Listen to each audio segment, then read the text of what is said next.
आपने बात करनी शुरू करें? नहीं प्लीज स्टार्ट नहीं। हाँ, इधर हो जाओ, काफ़ी है। और भाई अस्सलाम वालेकुम। तारफ़ तो उन्होंने करा दिया मेरा, बाकी तारफ़ पूरा था। सिर्फ मेरी जो डिग्री है वो अभी मेरा थीसिस सबमिट हुआ है पीएचडी का, वो जब आ जाएगी तो मैं खुद ही आपको मैसेज कर दूँगा, ठीक। बाकी आप लोगों के चेहरों से ये लगता है कि मैं जाने पहचाने लोग हैं बीच में, तो अच्छा लगता है जब नए चेहरे होते हैं। तो नए चेहरे काफ़ी हैं, क्योंकि मैं एक डायलॉग बोलता होता हूँ और मेरा डायलॉग काफ़ी फेमस हो रहा है कि जब बंदा बदलो या बात बदलो। अगर आप मेरी बात ध्यान से नहीं सुनेंगे दोबारा मैं आपसे बात नहीं करूँगा। इसीलिए मैं कामयाब हुआ हूँ। मैं एक बंदे से बार बार बात नहीं करता। जो बात करनी एक दफ़ा करें, अगर वो नहीं सुनता तो कोई और बंदा ढूंढ लें यार, या उसी वक्त वो सवाल करके आपकी बात क्लैरिटी आ जाए तो बात मामला आगे चल सकता है। तो कोचिंग और ये जो आपका अंपायरिंग है, ये इकट्ठा कोर्स है ये? जी वो अलग हो रहा है, ये अलग हो रहा अच्छा, है। कल से शुरू है ये आज। हाँ, ये अंपायरिंग है। ये अंपायर है। हाँ, ये अंपायर ही लग रहे हैं वैसे, क्योंकि कोच होते तो मुझे ज़्यादा लोग जानते होते। बहरहाल आपको मैं डिफ्रेंशिएट करके दे सकता हूँ चीज़ों को, क्योंकि हमने कोचिंग अंपायरिंग या ऑफिशिएटिंग क्यों समझी। वो कोच कभी कामयाब नहीं होता जो अंपायरिंग और कोचिंग नहीं जानता, ऑफिशिएटिंग नहीं जानता। कोई दुनिया में कोच ऐसा नहीं है जो ये काम नहीं जानता। उसको रूल रेगुलेशन नहीं पता तो ट्रेनिंग नहीं करा सकता। अब आपका मसला क्या है? मैं जब 97 में, बहुत सारे लोग तो बहुत छोटे होंगे उस टाइम, तो 97 में पाकिस्तान टीम का सीनियर कोच था, कौमी टीम का, एथलेटिक्स का। तो मैं वहाँ पे जब ट्रेनिंग करा रहा होता था, तो उसके साथ साथ हमें फेडरेशन जो है जरा आप लोगों को बुलाती है। बट साहब कोई गलती हो जाए तो मादरत पहले से कर लूँ, थोड़ा सख्त हूँ बात करने में, तो माइंड नहीं करना आप लोगों ने। फेडरेशन हमें दाना डालती हैं कि हमारा काम करें उनका, और ये चलता है पाकिस्तान में पूरा। मैं सिस्टम से गुजर के आगे आया हूँ। तो उस सिस्टम में यह था कि फेडरेशन जो है ना, हमें ऑफिशियल ड्यूटी पर बिठा देती थी 4-5-10 हज़ार रुपया देने के लिए। तो एक दफ़ा ड्यूटी पे बैठे तो मेरे साथ जो बंदा बैठा वो टाइम रख रहा था ना, तो वो कभी यूँ हो रहा था कभी यूँ हो रहा था, क्योंकि उसका खिलाड़ी बीच में भाग रहा था। अब टाइम उसने पकड़ा हुआ है, उसका ध्यान सर अपने खिलाड़ी की रनिंग के ऊपर है। तो उस वक्त मुझे ये समझ आई कि ये काम ठीक नहीं है, क्योंकि जब आप ऑफिशियल हो तो यू आर अ जज। आप जज हो तो आपके हाथ में तो किसी की ज़िंदगी है। आप फील करें ना करें, लेकिन ये फीलिंग आपको लानी पड़ेगी, तब जाके एक लफ्ज़ है कि न्यूट्रल इंसान नहीं होता। ये सच है, इंसान न्यूट्रल नहीं होता, लेकिन अंपायर न्यूट्रल होता है। मैं न्यूट्रल नहीं हूँ, मेरी एफिलिएशन बहुत सारे लोगों से ज़्यादा है, किसी से कम है। लेकिन जब आप ग्राउंड के अंदर अंपायर या ऑफिशियल हो तो आप न्यूट्रल नहीं है, तो इससे बड़ा जुल्म कोई नहीं है। तो मैंने 98 में ये डिसीजन लिया कि मैंने ये काम नहीं करना ऑफिशिएटिंग का, और मैंने उसके बाद आज तक ज़िंदगी में नहीं किया। लेकिन ये जब अमेरिका में पहुँचे, ग्रेजुएशन किया, तो तब जाके ये समझ आई कि दुनिया इस पर बड़ी पक्की है, और ये दोनों चीज़ें ऐसे हैं। कोच ऑफिशियल ड्यूटी नहीं करता और ऑफिशियल कोच नहीं होते, ओनली बिकॉज ऑफ दिस कि जब आप किसी को ट्रेंड करते हो और ग्राउंड में वो बंदा मौजूद होता है, तो आपका सारा ध्यान ना चाहते हुए उस पर होता है। आप अपने आप को कंट्रोल कर ही नहीं सकते, क्योंकि आपने उससे ज़िंदगी लगा रहे हैं उसके साथ, कोच के हिस्से से। ऊपर से आप ऑफिशियल खड़े हो गए जाके, ऊपर से आप अंपायर बन गए, वही खिलाड़ी आपका बीच में खेल रहा है, आपको ना चाहते हुए नज़र आएगा। आप बाज ही नहीं आ सकते इस बात से। ये नेचर है, और नेचर को कंट्रोल करना बहुत मुश्किल है। बहुत बड़े फनकार लोग होते हैं जो अपनी नेचर को कंट्रोल कर पाते हैं। तो ये आपके जहन में बड़ी बात क्लियर होनी चाहिए। तो उसके बाद जब हमें मज़ीद समझ आई, तो हमें ये भी समझ आया कि अंपायर के हाथ में तो कैरियर होते हैं लोगों। आप लोगों की ज़िंदगी तबाह कर सकते हो, बना भी सकते हो, लेकिन बनाना तो आपका काम नहीं है। वो तो आपका इंसाफ है जो आप कर रहे हो, वो तो आपकी ड्यूटी है। लेकिन अगर आपका गलत फैसला, हो सकता है कि बंदे ने गोल किया, किसी वजह से, वो आपकी गलती की वजह से उसका गोल नहीं माना गया, उसके बाद सारी ज़िंदगी उसे गोल नहीं हुआ, और उसको एक गोल होने की वजह से शायद वो सारी ज़िंदगी गोल करता रहता। तो ये छोटी छोटी बातों को अंडरस्टैंड करना बहुत ज़रूरी है एज अंपायर। इसके बाद आपका फिटनेस क्राइटेरिया, जो कि मेरा असल डोमेन है, जो मैं फिटनेस लोगों को, अभी यहाँ पे था एक कोर्स इसका फुटबॉल का, उसमें मैंने फिटनेस उनको समझाई थी। आपकी गेम में फुटबॉल जितनी फिटनेस नहीं चाहिए, आपका एम्पायर जो होता है ना हॉकी का, इसमें उतनी फिटनेस नहीं चाहिए जितनी फुटबॉलर को चाहिए। उसका एंड्योरेंस लेवल बहुत हाई लेवल पे गेज किया जाता है। मेरे ख्याल आपके ऐसे टेस्ट होते तो आपकी बॉडी फिजिक ऐसी ना होती। बहुत सारे लोगों के पेट शर्ट निकले हुए हैं, तो वो इसकी वजह ये भी होती है, उनके नहीं होते। आप अगर उनके किसी इंटरनेशनल कोर्स में बैठेंगे तो आपको अंदाज़ा होगा कि वो कूपर टेस्ट लेते हैं। आपका होता है जी? कितने का है? हमारे जो है ना वो डीप टेस्ट है, लेवल 14 से 18 तक। अच्छा, तो ये पास करते हैं ये तो डोमेस्टिक लाइन में फंसे, इनको अपनी अवेयरनेस हम देंगे और फिर उसके हम करेंगे। अच्छा, तो हमारे ये इनकी बात से एक बात और समझ आई है, इन्होंने कहा अवेयरनेस देंगे। इससे ये भी बात समझ आई है कि मुझे लगता है कि काफ़ी अर्से से कोर्सेज नहीं चल रहे। ऐसा ही है ना, काफ़ी अरसे से कोर्सेज नहीं चल रहे।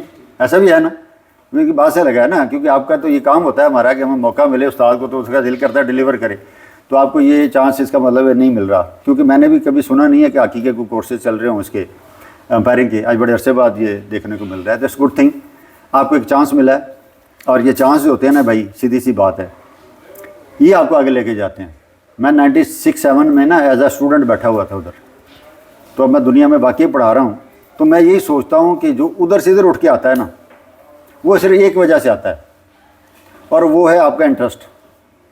और ये जो कोर्सेज होते हैं इससे बड़ा शॉर्टकट को नहीं, ये बट साहब भी कोर्सेज से बने होंगे, मतलब इनको अगर ये आज पढ़ा रहे हैं ना, तो डेफिनेटली मैं भी कोर्सेज से बना हूँ। तो हमारी कोई अकेडमिया तो पाकिस्तान में है कोई नहीं कि ये पंजाब यूनिवर्सिटी डिग्री लिया आपको पढ़ा रहे हैं, ऐसा कुछ चक्कर नहीं होगा।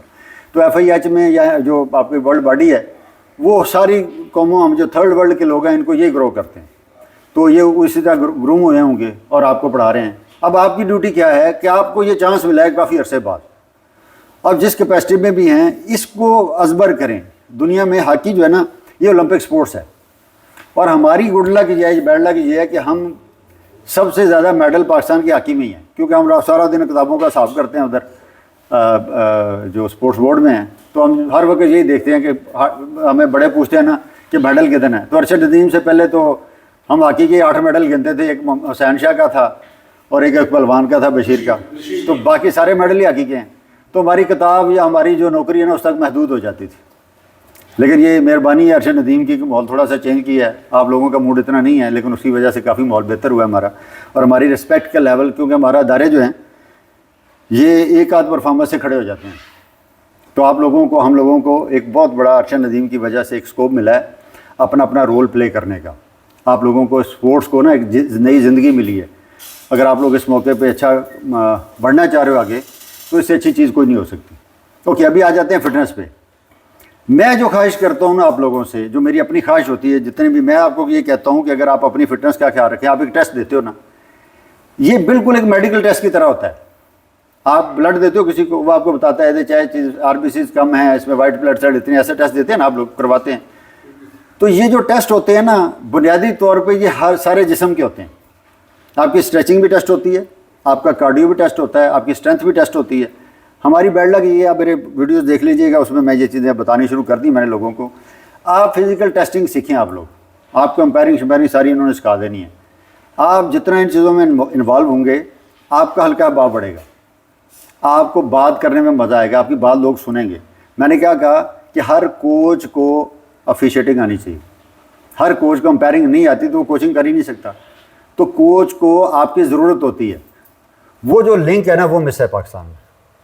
कोच आप लोगों से डिस्कशन उस तरह नहीं करे, वो अपने खेल के जो सीखा हुआ है वो सीखा हुआ, नए रूल नहीं पहुँचते। और कई दफ़ा क्या अभी लेटेस्टली एक वाक़या हुआ था रूल की वजह से, याद आया सर आपको? ख्वाजा जुनैद था इंडोनेशिया में, तो रूल की वजह से हुआ। तो अगर आपसे दोस्ती होती और आपका नॉलेज होता है, ये भट्ट साहब से ये डिस्कशन हुई होती, रूल ट्रांसफ़र हुआ होता, तो कोच ये इतनी बड़ी गलती कैसे कर सकता था? तो इसलिए पाकिस्तान में ये जो रेफरी को इज़्ज़त ना मिलना या ना देना, या आप लोगों का लोगों से इंटरेक्ट ना करना, ये अच्छी बात नहीं है। आप खुद लोगों को जो नया रूल आता है, जो नई बात आती है, खुद लोगों को जाके बताया करें। थोड़ा सा पहले करना पड़ेगा, उसके बाद लोगों को पता होता है कि इसको पता है, इससे पूछ लें। नहीं समझ आई बात की? आप विसल बजाने को अगर रेफरी समझते हो तो दिस इज़ रॉन्ग कॉन्सेप्ट। ये काफ़ी नहीं है, इससे काम नहीं चलेगा। इससे कौमें तरतीब में नहीं आती, कानून सिखाने पड़ते हैं, बताने पड़ते हैं। आप लोग अपने हिस्से का ये काम ज़रूर कीजिएगा। दूसरी बात जो मैंने पहले की कि फ़िटनेस, आपको एक टेस्ट है, बीप टेस्ट जो आप देते हैं, ठीक है, 14 लेवल पे सर। अब ये 14 लेवल बड़ा अच्छा लेवल होता है। चलें, आपने आज से अपने लिए शुरू कर देना। फ़ायदा क्या होगा, कोई आइडिया बताएं मुझे ज़रा भाई। पहला फ़ायदा तो होगा कि आप टेस्ट पास कर जाओगे, आगे किसी क्लास में जाते हो। पहला फ़ायदा तो यहाँ पे ख़त्म हो गया।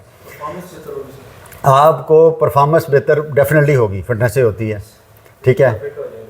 और कोई आइडिया?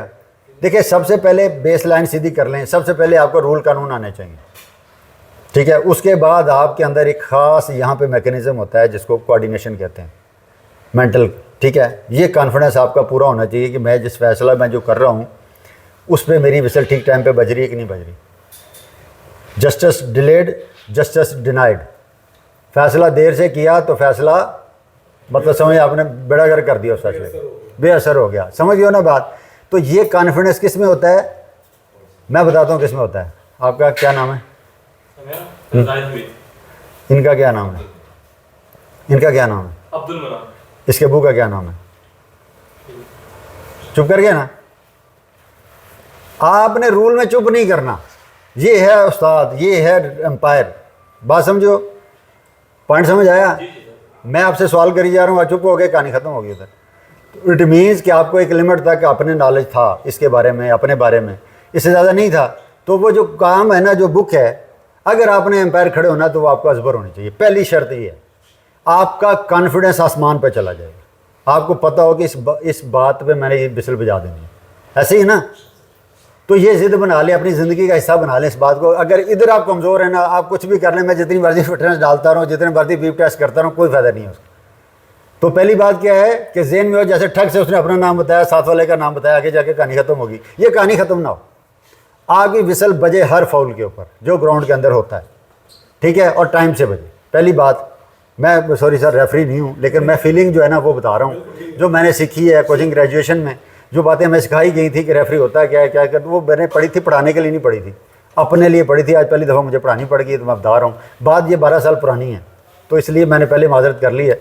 कोई बात अगर लेटेस्ट आ गई हो कोई नहीं, तो उसका भी मुझे कोई एतराज़ नहीं होगा। अच्छा, उसके बाद अगली बात जो आती है, वो आती है फिर कि आपका ये कॉन्फिडेंस भी पूरा है, आप ग्राउंड में भी चले गए हो, आपकी आंखें शांखें भी ठीक हैं, आपका कोऑर्डिनेशन भी, सारी चीज़ें अच्छी हैं। अब मैच है आपका बड़ा फास्ट, और बाज़ औक़ात मैच बहुत ज़्यादा फास्ट हो जाते हैं। तो वहीं कहाँ जाके आपकी जैसी आपकी फिटनेस डिस्टर्ब होगी ना, आपको उधर काम करने से ज़्यादा अपनी पड़ जाएगी, और आप एंगल पे नहीं पहुँच पाएंगे जहाँ से आपने देखना है। रेफरी क्या होता है, फुटबॉल का और कोई भी हो ना, उसका एंगल वो ठीक हो जिस पे उसने देखना है अपने काम को। वो भागना तो उसके लिए होता है ना, फोकस के लिए भागना है, अपने जगह बनानी है अपनी। आप लोगों में बचते फिर हो, या आप लोगों के रास्ते में खड़े हो गए हो थकावट की वजह से, पॉइंट समझ आया? तो आप तो अनफिट हो। तो वो पहली चीज़ आपने जो आपका बीप टेस्ट है वो पास करने की कोशिश करनी है, आपकी लर्निंग स्टार्ट हो जाएगी। एक बीप टेस्ट वो होता है जो आप लोग कर देते हो, एक बीप टेस्ट होता है जिसकी मैं एजुकेशन आपको देने लगा हूँ। बीप टेस्ट कर तो रहे हो आप अपनी तैयारी के लिए, लेकिन अगर थोड़ी सी मेरी बात मान लो तो आपकी माशरे में इज्जत बन जाएगी। आप लोग पल्स रेट सीख लें। क्या सीख लें? पल्स रेट सीख लें, सोने पे सुहागा हो जाएगा। आप हर इंसान को, ये बैठे हैं वो बैठे हैं, सबकी ज़िंदगी में बेहतरी ला सकते हैं। तो आप रेफरी, काम तो वो कर रहे हो, फ़ायदा क्यों नहीं ले रहे हो उसका? बीप टेस्ट आपने देना, मैंने तो नहीं देना ना। पब्लिक में कितने लोग हैं पाकिस्तान में, करोड़ों बंदे हैं, तो बीप टेस्ट देने वाले कितने हैं? 15, 20, 25, 30, 50, 100 बस। तो आप तो वैसे ही यूनिक हो गए हैं टेस्ट पास करके। तो उसका फ़ायदा क्या है? आपका फिटनेस लेवल दो लोगों से अच्छा है, जो पास करेगा वो फिटनेस लेवल लोगों से अच्छा है। तो ये आम पब्लिक को क्यों फ़ायदा ना हो आपसे? सिर्फ इसलिए कि आपको बताने में आदी नहीं है आप लोग। आप अपने आप को, स्पोर्ट्स को as a tool of health use ही नहीं करते। मैं करता हूँ, मेरा यही डिफरेंस है आप लोगों से। मैं भी आम एक खिलाड़ी था, वहाँ से मुझे ये बातें समझ आई हैं, वहाँ समझाते समझाते अब पूरी कौम मेरे पीछे है। मतलब मैं अभी आपके पास आया हूँ तो मैं ऐसे ही आ गया हूँ, चाय भी नहीं पीऊँगा इनसे। लेकिन अभी मैं वैसे पढ़ाने जाऊँ तो 1 लाख रुपये लेता हूँ एक घंटे का। इतना पाकिस्तान में कोई फिजिकल टीचर इतना पैसे नहीं लेता, ना कोई उसको देता है। ये पॉइंट समझ आ रहा है मेरी बात का? और मैं चैरिटी भी करता हूँ, खुद से पैसे दे के भी लोगों को पढ़ाता हूँ। अभी 4, 5, 6 को मरी में कोर्स है। आप बिलीव करें कि 2 घंटे में 150 बंदा हो गया। 25,000 फीस है उसकी 2 घंटे में। अभी मैं सोशल मीडिया पर लगाया था तो जगह ही नहीं बची। अब आज जा रहे हैं जगह बढ़ाने के लिए उधर। क्यों? वहाँ ऑडियंस बड़ा है, हॉल बड़ा है, तो 200 बंदा बैठा होगा। तो बात क्या करनी है? अल्लाह की कसम यही बातें करनी है। ये बातें आपसे कर रहा हूँ, बड़ा ही होगा, स्लाइडें चल रही होंगी, टोर टप्पा होगा। भाई कोई बात और नहीं करता, पता नहीं ये कौम चाहती क्या है। आपको मेरी बात समझ आई है? बीप टेस्ट तुम लोगों ने देना है पूरी कौम में से, ठीक है? इसकी तैयारी करनी चाहिए आपको। अंपायर बनने का शौक तो है, तो यह क्यों नहीं कर दे? तो जब आपने पल्स रेट सीख लिया तो कहानी तो ख़त्म हो गई है। आप डॉक्टर के पास जाते हैं, सर मेरे पास आए, मैं डॉक्टर हूँ, मैंने ऐसे नब्ज़ पकड़नी है इनकी, ऐसे नब्ज़ पकड़नी है, बैठ जाए सर, नब्ज़ पकड़, मैं डॉक्टर हूँ, खुदा की कसम मैं क्या करूँगा? मैं इसकी पल्स रेट से अंदाज़ा लगा लूँगा कि ये केस मेरा है या इन्हों आगे टोरना है। मुझे और कोई पता नहीं, क्या करूँगा? डॉक्टर को समझ आती है अगर 60 से नीचे पल्स रेट आ रहा है या पल्स रेट ऊपर नीचे जा रहा है तो डॉक्टर घबराएगा। 100 से ऊपर जा रहा है, डॉक्टर घबराएगा, सोचेगा यार ये क्या टेस्ट कराने में। और अगर उसकी रेंज में और बंदा मैं मर गया लुटिया गया, वो डॉक्टर को समझ आ गई, फिर उसकी जेब देखेगा, उसकी शक्ल देखेगा, उसकी गड्डी गुड्डी की चाबी देखेगा, उसके हिसाब ना फैसला करेगा इसके कितने पैसे से लेने हैं। समझ रहे हो बात? नहीं तो डिस्प्रिन की गोली देके काट रोक देगा। वो खुदा के लिए ये चीज़ सीख लें। आपको बहुत चीटिंग हो रही है हमारे साथ। पूरा डॉक्टर, पूरा मेडिकल सिस्टम जो है ना, उसने पाकिस्तान की वट लगा के रख दी है सिर्फ इसलिए कि हम लोग ना लाएंगे। माइंड ना करना, वाकई ना लाएंगे हम लोग। मैं भी आप में से था। मैं आपको दिल से बता रहा हूँ कि छोटी छोटी बातों से कौम ठीक हो सकती है, और आप अपने हिस्से का रोल प्ले नहीं करते। दौड़ने का, बीप टेस्ट देने का की फ़ायदा है? सिर्फ हॉकी खेलनी, हॉकी की रेफरी करनी है यार। 10 फ़ायदे उसके और हैं जो आप ले सकते हो। सारा साल आप रेफरी करते हो सारा साल? कहाँ आपको रोज़ मैच मिलते हैं? आप इंटरनेशनल भी हो जाओ तो कभी कभी मिलते हैं। मैं इंटरनेशनल पढ़ाता हूँ, साल में 2 से 3 क्लासें, 4 क्लासें पढ़ा लूँगा, बहुत ज़्यादा करूँगा दुनिया में, यानी कि 27 मुल्कों में पढ़ाता हूँ। बाकी मैंने छनकने में जाना है सारा साल। वो छनकने की जगह मैं ये बजाता हूँ जो आपको बातें बता रहा हूँ। मैं टाइम ज़ाया नहीं करता, मैं उसको यूटिलाइज़ करता हूँ अपनी नौकरी के साथ। ये काम करता हूँ कि लोगों तक फलाह जाए, लोगों को असलाह हो, लोगों को समझ आए। आप मेरे एक सवाल का जवाब देते हैं, आप सारे साथ सर, बट साहब आप भी बीच में हैं। मुझे ये बताएं कि इस कौम की सेहत का ज़िम्मेदार था कौन? क्वालिटी लाइफ जो होती है ना, एक बंदा तो हो गया ना बीमार, वो तो डॉक्टर को चला गया। जो नहीं बीमार उन्होंने कहाँ जाना था? ग्राउंड में। ग्राउंड लगे साढ़े अगर चड्डू बैठे मैं हाथी खेड़ने तो चल दफ़ा हो जाए। हम उसको एंटरटेन ही नहीं करते, पब्लिक को हम बात ही नहीं करते उसके साथ। हालांकि सब तो ज़्यादा नॉलेज हमारे पास है। वो माड़ा जगह जिस तरह से है ना सर, सबसे ज़्यादा हमें पता है इन चीज़ों का, और हम ये डिस्कस ही नहीं करते आवाम के साथ। क्यों? हमारा फोकस बहुत छोटा सा है, हमने अपना विजन ब्रॉड नहीं किया। वो भाई तुसी ठीक है, आज मैच चल रहा है जान दो, बाकी 7 दिन वेले बैठे हो, गप्पे लगा रहे हैं, आप लोग फ्री हैं तो 1 घंटे का मैच हो गया, उसके बाद आप फिर फ्री हो गए। 1 घंटा पहले ग्राउंड में होते, 1 घंटा बाद रुक जाओ, क्या फ़र्क पड़ता है? बहुत सारे लोग आपके पास हैं, आज मेरे पास आके देखें, लाइनें लगी होती हैं लोगों की, टाइम देना मुश्किल हुआ पड़ा है। सिर्फ यही बातें करता हूँ, कोई मुश्किल बात है ही नहीं इसके अंदर। है क्या? पल्स रेट मॉनिटरिंग सीखें, आपको करनी है। बीप टेस्ट में यही होता है, पल्स होती है ना सर उसके अंदर। तो जब आपको ये काम आता है तो आगे तो मैंने कहानी सुना दी है कि डॉक्टर क्या देखता है कि पल्स रेट में है क्या। अगर वो पल्स रेट में डिस्टर्बेंस है तो वो उसको कार्डियो में भेज देगा या उसका कोई बड़ा टेस्ट कराएगा। नहीं तो उसको पता लग गया कि उन्हें थोड़ी बहुत इन्फेक्शन है, उसको वो 2-4 गोलियां देके आपको ठीक भी कर सकता है। या पैसे वाला देखेगा तो सारे टेस्ट कराएगा, लिबर्टी वाले से भी अपनी दिहाड़ी लगाएगा। कोई इसमें बुरी बात नहीं है। तो इस कौम के बेसिकली हेल्थ के ज़िम्मेदार स्पोर्ट्स जो है ना, sports is a tool of health and education. Sports तालीम का और सेहत का एक हथियार था, हमने नहीं यूज़ किया इसको। हमने हॉकी वाले ने हॉकी खेलने की कोशिश की, रोइंग वाले ने रोइंग कराने की कोशिश की, फुटबॉलर फुटबॉल तक महदूद रहा है ना। इसको एजुकेशन में हम ले जा सके स्पोर्ट्स को, हमने ना स्पोर्ट्स को गाली बनवा के रख लिया। ओनली बिकॉज ऑफ दिस कि हमारी अवेयरनेस जो है ना वो कम थी। माइंड ना करना, मैं सच बोल रहा हूँ और बड़ा क्लियरली बोलता हूँ, और मैं इसको साबित करके भी दे सकता हूँ। मैं खुद पढ़ा हूँ सारी ज़िंदगी, और वही मैंने कहा ना कि अभी मेरी कंप्लीशन हुई है एजुकेशन की, तो ये सारी ज़िंदगी मैं साथ पढ़ा हूँ। मैं कैसे कह दूँ कि इसमें पढ़ाई हर्ज होती है? नहीं होती। आप लोगों ने ज़हन बनाया हुआ है कि आपने सीखना नहीं है। हॉकी वाला सिर्फ हॉकी सीखना चाहता है, उससे उसके जो बाकी बेनिफिट्स हैं वो डिस्कस नहीं करते। अब मैं आपको एज अ रेफरी अंपायर बता रहा हूँ कि ये बात आपके अलावा किसी को नहीं आनी अगर आप पल्स रेट सीखेंगे तो। आप मेरे वीडियो से भी सीख सकते हैं, व्हाट्सएप भी आपको बता सकते हैं, वैसे भी आपकी अपनी अवेयरनेस भी हो सकती है। उसके बाद क्या है, जितने आप फिट होंगे उतना आपका morning pulse rate, resting pulse rate, जो सुबह आप सोए उठते हैं, उठ के लेटे, मेरे को टाइम कितना है सर? खुला टाइम वो व्हाट्सएप को बताएंगे, व्हाट्सएप वो टाइम का मुझे नहीं पता लगता। आपने जब कहेंगे रुक जाऊँगा। अच्छा नहीं, वो मैंने इनको कहा कि एक बंदे का, एक बार मैं आपसे नाम नहीं लेंगे, इनके सामने तो लिया है। एक बंदा मैंने हॉकी का पुराना लीजेंड बुला लिया अपने उधर ना, चीफ गेस्ट सर, बुजुर्ग हैं हमारे बड़े अच्छे, तो उनको बुला लिया। तो चीफ गेस्ट को कहा थोड़ी 5 मिनट तकरीर कर दें सर आप। उन्होंने तकरीर शुरू कर दी, 5, 10, 15, 20, आधा घंटा गुजर गया। सारे बेचैन होना शुरू हो गए कि हम जान क्यों छूटेगी। तो मैंने ना एक पर्ची भेजी कि सर बस कर दो, दूसरी भेजी, तीसरी भेजी, चौथी भेजी ना, तो बुजुर्गों ने ऐसे पर्ची उठा के ना चूँ करके कहते आज मैं ऐनक नहीं लाया, सवाल तो बड़े आ रहे हैं लेकिन मेरे पास टाइम नहीं। तो उसके बाद मैंने हॉकी वालों से आज मुलाकात हुई है। और मैंने उनको कहा मैं बदला लेने जा रहा हूँ, मेरे साथ जो है ना आज वही करना है। ओके, तो ये ज़िंदगी का ऐसा है, चीज़ें ऐसे ही बंदा सीखता है, हमने ऐसे ही सीखा है। इसलिए मैंने पहले बता दिया, मुझे मेरा कोई लेक्चर ऐसा लंबा चौड़ा नहीं है। वैसे मैं 8-9 घंटे बोल लेता हूँ रेगुलरली, जो मुझे जानते हैं उनको आइडिया है कि मैं सच बोल रहा हूँ।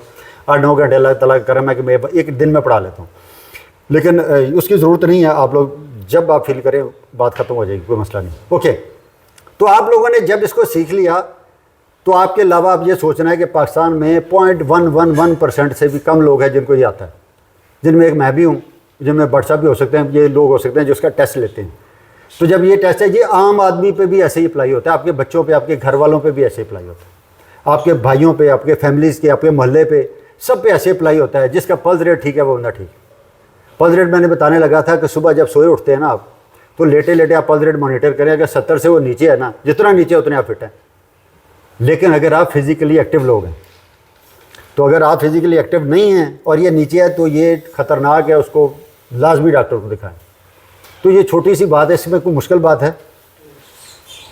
तो ये इतनी सी बात से आपकी लाइफ बदल सकती है। अगर आप हाथ डालना शुरू बार को 2, 4, 10 केसेस डिस्कस करोगे, आपकी लर्निंग हो जाएगी। और रेफरी का रेफरी तो डॉक्टर का डॉक्टर। तो हम वो लोग हैं बुनियादी तौर पे जो इस कौम की सेहत के ज़िम्मेदार थे और हमने वो ज़िम्मेदारी नहीं ली।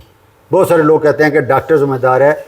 मैं डॉक्टरों को पढ़ाता हूँ, मैं कसमिया कहता हूँ, हल्फन कहता हूँ कि पाकिस्तान में डॉक्टर से ज़्यादा अनफिट बलाई कोई नहीं है।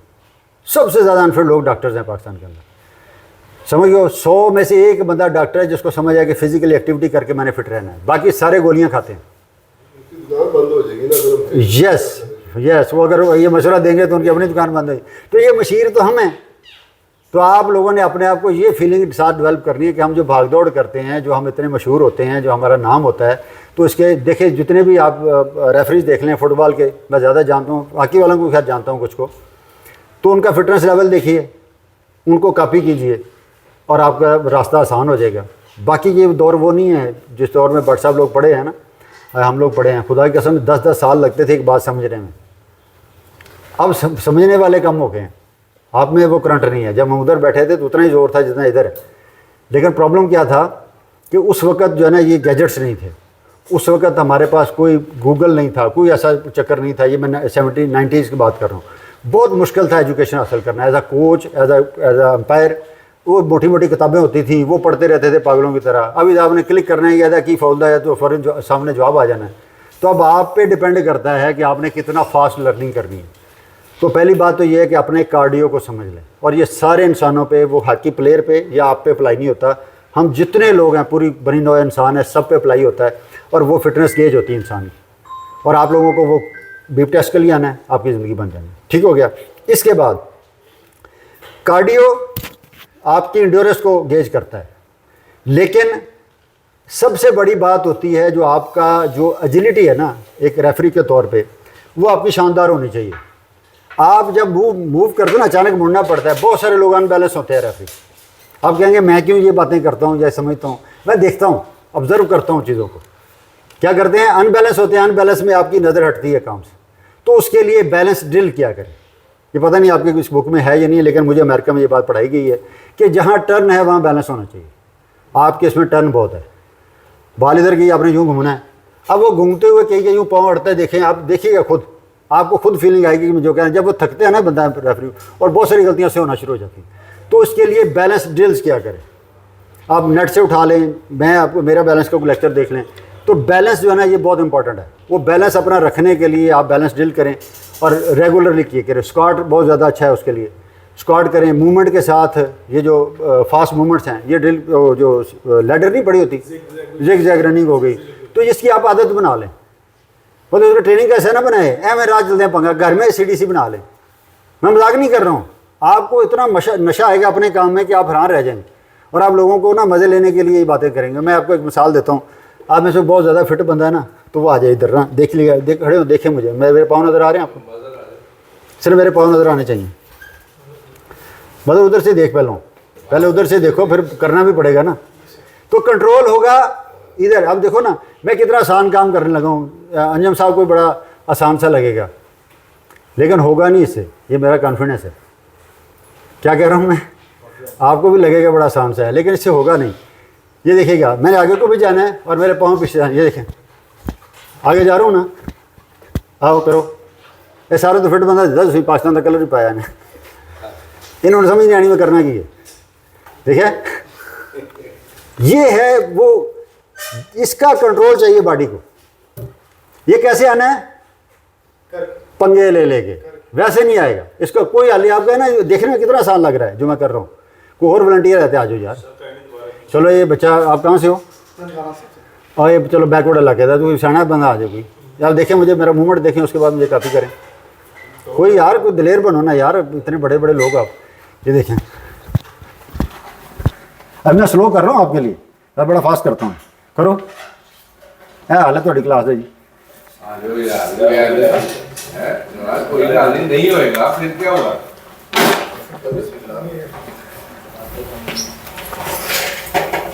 नहीं होएगा, ठीक है, ठीक है। मैं कोई नहीं, ये करने वाली बात नहीं है। देखो, मैं आपको बताऊं, ज़िंदगी में सीखना है तो कुछ बुनियादी असूल हैं लाइफ के। मैं 97 एक क्लास में बैठा, ऐसे बैठा हुआ, तो इधर लफ्ज़ लिखा हुआ था एनाटमी, सुना हुआ है ना, एनाटमी एंड फिजियोलॉजी। तो मैं एक विद्यार्थी सा बच्चा था यार, मैंने कहा कि एनाटॉमी लिखा हुआ है, मतलब उसका ना कि एनाटॉमी क्या चीज़ होती है। वो सारे पाकिस्तानी अंग्रेज़ी ठीक करने लगे, मेरे हंसने लगे लोग। तो मैंने दिल में सोचा कि यार, दिल में सोचा, और आज मैं कामयाब हूँ इसी वजह से। क्या हुआ, एनाटॉमी बोलने से यूँ लगा कि मेरा लफ्ज़ ठीक हो गया। वो हंसे, लेकिन मैंने उसको एनाटॉमी कहना शुरू कर दिया। लेकिन खुदा की कसम, दुनिया में पढ़ाता हूँ तो शर्म आती है। हमारी कौम अंग्रेज़ी ठीक करती रही है, सारे ये चीने मिने सारे एनाटॉमी बोलते हैं। हम अंग्रेज़ी ठीक करने के चक्कर में लगे हुए हैं। बात ठीक करो, अंग्रेज़ी हमारी ज़ुबान नहीं है। उर्दू ठीक बोलो, पंजाबी ठीक बोलो, अपनी ज़बानें ठीक बोलो। आपका मैसेज क्लियर होना यस, आप लोग गलत सुनना चाहते। तू विसल मारी है, तू डच जुबान का बना है, विसल ठीक बाजी गई तो जुबान तेरी चटना ऐसी। You got the point. हमारा मसला क्या है, हम अंग्रेजी ठीक कर रहे हैं एक दूसरे को। नहीं भाई, ये काम बंद करें। आपने इस फीलिंग आई, आपको समझ आई, आपसे नहीं हो रहा ना किसी से भी। क्या वजह है, आप ये काम नहीं करते हैं। इसलिए मैंने पहली बात मैंने बताई आपको, कार्डियो अच्छा होना चाहिए, कोई शक नहीं है। वो तो आपका टेस्ट है, वो तो जिद है ना, उसको तो मैं छेड़ ही नहीं रहा। वो तो आपकी रिक्वायरमेंट है, उसके तो मेरा, वो तो कानून में आ गया हुआ आपके। उसको तो मैं बात ही नहीं कर रहा। उसको तो आपको उसका फ़ायदा समझा दिया है कि अगर आप पल्स रेट जानते हैं ना, तो आपसे बड़ा मास्टर कोई नहीं है। पूरी कौम को आप हाथ डालें, हर बंदे से गप लगाएं, पल्स रेट देखा करें, अपनी भी लोगों की भी, आप डॉक्टर बन जाओगे। तरीकाकार भी बता दिया है, डॉक्टरों के साथ बैठ के समझाया उनको भी, क्या बुद्धू लाना बंद करो सानू, ठीक है ना, तो बंदे से पुत्र बनो, हमें पता है इस बात का। तो डॉक्टर अब सुनते हैं बात। अब दूसरी बात मैंने की कि आपका फुटवर्क, आपका जो प्रॉब्लम आता है, आपका बैलेंस ना ठीक होने से आता है। और बैलेंस कब टूटा है, जब आप टर्न लेते हैं।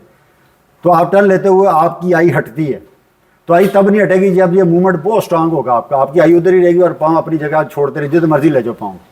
और ये कैसे होगा, लैडर बिछाएं घर के अंदर, हर तरह के ड्रिल्स करें उसके ऊपर, जो इन्होंने एजिलिटी की बात की है वो करें, और बार बार करें। और फिटनेस जो भी करनी है ना, ऐसे दौड़ा ना लाई जाओ, ऐसी चीज़ों से फिटनेस करें। एक असिस्टेंट ट्रेनिंग जो यस, एक तीर से दो शिकार करें, ठीक है। और कभी एक तीर से दो शिकार नहीं करोगे तो हमारी एक्सपेंशन नहीं हो रही। आप लोग इम्प्रूव क्यों नहीं कर रहे, सिर्फ यही वजह। मैं बता रहा हूँ, मैं आम सा एथलीट था, 400 दौड़ता था मैं, 400 हर्डल।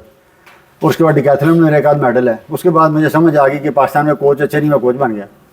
जब मैं 96 की बात कर रहा हूँ, तो मुझे, मैं कोचें से जो बात करता था उसका जवाब नहीं मिलता था। वो जवाब ढूंढते ढूंढते मैं खुद कोच बन गया। तो ये बात भी आपके जहन में रहने, आप इम्प्रूव कैसे करोगे, जब आप क्वेश्चंस करोगे, उसके जवाब ढूंढोगे। अब तो ये चक्कर ही नहीं है। बट साहब को नहीं भी आता होता कि कहीं से टिक क्लिक करके आपको जवाब दे देंगे। पहले तो उस्ताद जो है ना, वो आगे से गाली दे देता था, ऐसे होता था ना सर। और तू चुप कर, तेरे बहुत पता है। ये डायलॉग मैंने खुद सुना है उस्तादों से। आप बोलो ना, जो मर्जी बोलो, मैं आपको जवाब दूंगा। हालांकि मेरा फील्ड भी नहीं है। क्यों, मुझे इसकी वजह से डर खत्म हो गया है। ये बंदा साथ बैठा हुआ, मैंने क्यों डरना आपसे। जिसका सवाल का जवाब टेक्निकली मुझे नहीं आता, ये देंगे ना, तो बाकी जवाब सारे मैं दूंगा। परेशानी किस बात की है। हम बनते हैं फनकार बहुत बड़े, कि मेरे तो बड़ा फनकार कोई ऐसा नहीं होता। मैं कोई दो बातें बताऊँगा आखिरी, बहुत ज़रूरी हैं। पहली बात, अपनी ज़िंदगी को इज्जत दें। ज़िंदगी एक मुसलसल जद्दोजहद है, और जमूद मौत से पहले मौत है। जमूद होता क्या है, जमूद ये होता है कि आप 24 घंटे एक दिन में होते हैं। भाई इस पे इत्फाक करते हो, पक्की बात है, इस पर तो ऊपर नीचे नहीं करोगे ना। 8 घंटे की नींद चाहिए, बेशक आप जितने मर्जी तगड़े रेफरी और ट्रेनर हो, या फिटनेस कोच हो, या फिटनेस करते हो, या खिलाड़ी हो। कितनी घंटे नींद, 8 घंटे की डीप स्लीप बहुत इंसानी जिस्म को अगले दिन के लिए तैयार होने के लिए। तो पीछे कितने घंटे बच गए, 16 घंटे में तुम बहुत अच्छे मुसलमान हो, 2 घंटे तो माता तला दो, पीछे कितने लग गए। 14 खुला टाइम देना ना जी, ताकि 14 घंटे, 14 में से 2 घंटे आप खाने पीने के बाकी गपशप पे माहौल पे लगा लें, कितने रह गए 12। आप में से कौन है जो 12 घंटे का हिसाब दे सकता मुझे? वो ऐसी बड़ी मनहूस कौम है, मान जो मजाक नहीं कर रहा, ये आपको मानना पड़ेगा। आप अपने 12 घंटे का हिसाब नहीं दे सकते। सारा दिन कोथे चाह पी रहा है, कोथे पे है, थकदे बहुत जल्दी हैं। जो बंदा 12 घंटे अच्छे यूज़ करेगा ना, उसको रात वो 8 घंटे की नींद बड़ी कमाल आएगी। तो बेसिक फॉल्ट जो है ना, इनको अपनी ज़िंदगी से निकालो। तो पहली बात यह है कि जमूद क्या है, जितने घंटे ज़ाया कर रहे हो तुम, वो मरे हुए हो, तुम्हें लग रहा है वो तुम्हारी ज़िंदगी गई, मेरा कुछ नहीं गया भाई। आप जितना टाइम अपना ज़ाया कर रहे हो, दैट इज़ योर टाइम। आपकी ज़िंदगी ऐसा था, आपने खुद, आप, मैं मिसाल दे रहा हूँ, 8 घंटे रात को सोए, बारिश हो गई है, चल यार मौसम बड़ा अच्छा है, आज छुट्टी करिए। वो छुट्टी नहीं की आपने, आप सारा दिन फिर सोए रहे, अगली रात नींद भी सही तरह से नहीं आएगी। और सबसे बड़ा नुकसान क्या हुआ, एक दिन ज़िंदगी का आप खुद ही खा गए। किसी ने कुछ नहीं किया, आप अपनी ज़िंदगी एक दिन खा गए हो। आपके मसल रिलैक्स हो। यस, पॉइंट समझ रहे हो भाई? खुदा के लिए ये काम बंद करें। वो 8 घंटे नींद बहुत है इंसानी जिस्म को। इसके आगे अगर कुछ करना है तो अपनी न्यूट्रिशन का ख्याल कर लिया करो। अगर रिकवरी लेनी है ना, बहुत ज़्यादा आपको लगता है कि रिकवरी नहीं हुई, तो न्यूट्रिशन अच्छी कर लें, न्यूट्रिशन को अंडरस्टैंड करना शुरू कर दें, आपकी रिकवरी अच्छी हो जाएगी। कोई रॉकेट साइंस नहीं है। बाकी स्ट्रेचर स्ट्रेचिंग तो आप सारी करा रहे हो दुनिया में। ये स्ट्रेच एक आम आदमी को कराएंगे ना, मैं इस्लामाबाद में रहता हूँ, पर्सनल ट्रेनिंग का 3 से 3.5 लाख रुपया, मेरे दफ्तर में आ जाओ, मेरे पास सीटें पड़ी होती हैं कि सारा मैं ट्रेनिंग करवाएं, मेरे पास टाइम नहीं है, कराता भी नहीं मैं। क्यों करता क्या हूँ? किसी बंदे जाके इस्लामाबाद स्ट्रेच करा दो ना, अगर आपको आता है काम, आप लोगों, आप इस नज़र से देखते नहीं हो चीज़ों। आपने अपने आप को महदूद किया हुआ है, जकड़ा हुआ है खुद को, अपने आप को से निकाले। आप उन लोगों से बहुत बेहतर करते हैं जो बाहर जाके तो हमें लोगों की लत्ता तोड़ के तो पैसे कमा रहे हैं। लेकिन वजह क्या है, आप इस तरफ आ नहीं रहे हो, आप अपने काम को स्पेंड नहीं कर रहे। अच्छा, दूसरी बात, अब 12 घंटे की बात आपको समझ आई है। आपकी ज़िंदगी में वो बहुत अहम है। अपने डेली रूटीन में, चलो पाकिस्तानी होने के नाते, वैसे चाइना, अमेरिका, मैंने लोगों के साथ काम किया है, ये 12 घंटे यूज़ करते हैं, इसलिए वो कौमें बहुत तरक्की कर गई। तो आप कितने घंटे इस्तेमाल करो? 8 से 12, इतनी रिलैक्स हो सकती है। इससे नीचे ना डूब मरो, बस सीधी सी बात है। लोगों को बताया करें, भाई फ़ायदे को नहीं, आप अपने ज़िंदगी के दिल खा रहे हो बिला वजह और खुश हो रहे हो कि जब बड़ी ऐशी कर रहे हैं, तो दैट इज़ नॉनसेंस। ठीक हो गया? अब इससे अगली बात है, वो आपको दिमाग में बिठानी है, फिर आपकी ज़िंदगी जो है ना वो बड़ी आसान हो जाएगी। और वो है फलाह, दूसरे तक बात पहुंचाना। जब तक आपको ये गुर नहीं आता ना, आप इम्प्रूव नहीं, हम लोग इम्प्रूव नहीं करेंगे। इनका काम है आपको ट्रांसफ़र करना, बातें बताना। अगर आप इस डर से नहीं बता रहे हो ना कि अगला सीख जाएगा तो तुम्हारी नौकरी बढ़ गई, ये बड़ा गंदा फौल है इस मुल्क में। एग्जैक्टली, इससे नॉलेज कम नहीं होता भाई जी, बढ़ता है। इससे नॉलेज कम नहीं होता, बढ़ता है। क्यों? ये मेरी महफिल के 4 बंदे हैं, मैं इनसे बातें कर रहा हूँ। अगर मैं इंसान का बच्चा, मुझे बात समझ है, इन चारों को बात समझ आ गई मेरी, मैं क्या करूँगा? मैं और बात ढूंढूंगा। क्यों? मुझे ये तड़प होगी कि यार इन्होंने तुम्हें दस्ती, और मेरे को गाली को नहीं। मैंने खुद ऐसे इंप्रूव किया, मैं तुम्हें कैसे बताऊँ? मेरे पास जो खिलाड़ी होते थे, उनको जो बातें बता लेता था, मुझे होता था यार इन्होंने सारी दस ली, हूँ की करना है। फिर मैं और ढूंढता हूँ और एफर्ट करता हूँ, अगले दिन के लिए क्या करूँ, अगले दिन के क्या करूँ। तो क्या होगा? आपने इंप्रूव करना है तो यही रास्ता है आपके पास, और कोई रास्ता नहीं है। आपका ज़मीर है जो आपको ज़िंदा रख सकता है। पाकिस्तान में कोई ज़िंदगी नहीं दे रहा, क्वालिटी लाइफ की कोई बात नहीं कर रहा। तो ये बातें इस तरह की हैं, आपने को क्वेश्चन करना है तो बिस्मिल्लाह करेंगे। मैं एक क्वेश्चन जी जी, खुल के सर, कोई मसला नहीं। I know you very well. I know where you are good athlete, sir but I think you know about me. मैं भी एथलेटिक का 400 का गोल्ड मेडलिस्ट हूँ पाकिस्तान का। माशाल्लाह। हॉकी से पहले मैं एथलीट था और 84 के ओलंपिक के कैंप में था। 84 वाले में सुबह फर्स्ट ईयर में था, तो मैं कैंप में आ गया था। और उसमें मैंने एशिया चैंपियनशिप में गोल्ड मेडल लिया था 400 मीटर। तो बाद में नहीं, फिर आपका नाम मेरे नाम है, आप, मैं जानता हूँ आप। नहीं, मैं एथलेटिक के वाले से भी जानता हूँ, क्योंकि बाद में 400 का चैंपियन मेरा ही लड़का हुआ था ना, मजीद लड़का जो, बिल्कुल। अच्छा, ये मसागरी तो आपके दौर के होंगे ना? मैं फर्स्ट आता था, वो सेकंड आता था। माशाल्लाह। लेकिन वो उस वक्त कैंप लगा जब इस्लामाबाद में गए थे। नहीं, आपका नाम मैंने पढ़ा हुआ कि मेरे कोच ने उस वक्त हम तो अपने बाप से आगे कोच को सबमिट थे, आई थिंक अभी भी सबमिट किया। सर। उन्होंने फोन किया कि वापस आ जाओ, यूनियर बोर्ड का खेलने जाना था कराची। मैं एथलेटिक का काम छोड़ के लाहौर में चला गया, उधर से फ्लाई किया कराची चले गए खेलने के लिए। अदरवाइज मैं भी, मैं उस वक्त दिल्ली में जाता। अच्छा। मैं भी 400 में कुछ ले के आता। जबरदस्त। मेरा वो ऑफिस मेट है अरशद नदीम, हाँ। डॉक्टर है, हमारे साथ ही है। अच्छा जी। छुट्टी लेके आए। ये आपको पता है अरशद नजीम साहब मैंने 3.5 साल काम किया है लाहौर में। जी जी मेरे साथ, मेरे इसको ऑफिस में ये मेरे कमरे में रहता, देखो एक याद रखना, ये बड़े मुश्किल काम होते हैं ज़िंदगी में। मैं अफसर था वहाँ पे, तो मेरे कमरे के ऐसी नहीं था, उसके कमरे में ऐसी था। ये बातें तो कोई कर ही नहीं रहा। चैंपियंस को गुरूम करने से Yes. 3.5 साल। यस, और जो लोग वहाँ हैं वो गवाह हैं कि जब पहले इसको कैम्प में कोई नहीं रख रहा था तो पहले 4 लाख रुपया मैंने इस पर खर्च किया। ये इन्वेस्टमेंट है मेरी, जो नज़र नहीं आती लोगों को। आपको इसलिए बता रहा हूँ इनकी बात से कि अथॉरिटी है ना, तो इनके सामने मेरा हौसला पड़ गया उनको बताने का, मैं अपना रोल प्ले करता हूँ जी। वो मेरा एक क्वेश्चन ऐसे दिन है आपसे बात कर। जी जी। आपने जितना दिया, लेसन दिया, लेक्चर दिया, that is good. Sir. God of you. Thank you sir. बहुत अच्छा दिया, बड़ा अच्छा फील हो रहा है। Thank you sir. इसमें मेरा एक क्वेश्चन है, वो मैं आपसे पूछना चाहता हाँ हूँ हाँ, खुल के बोलो। कि जो जिस कंट्री में हम रहते होते हैं उसका एटमॉस्फेयर भी देखना पड़ता हाँ। है क्या है। मैं वापडा का ऑफिसर, मेरे कुछ महीने पहले हम ऑफिस में बैठे हुए थे, जस्ट एक लड़की लेडीज आई है, तो शी वाज स्पोर्ट्समैन।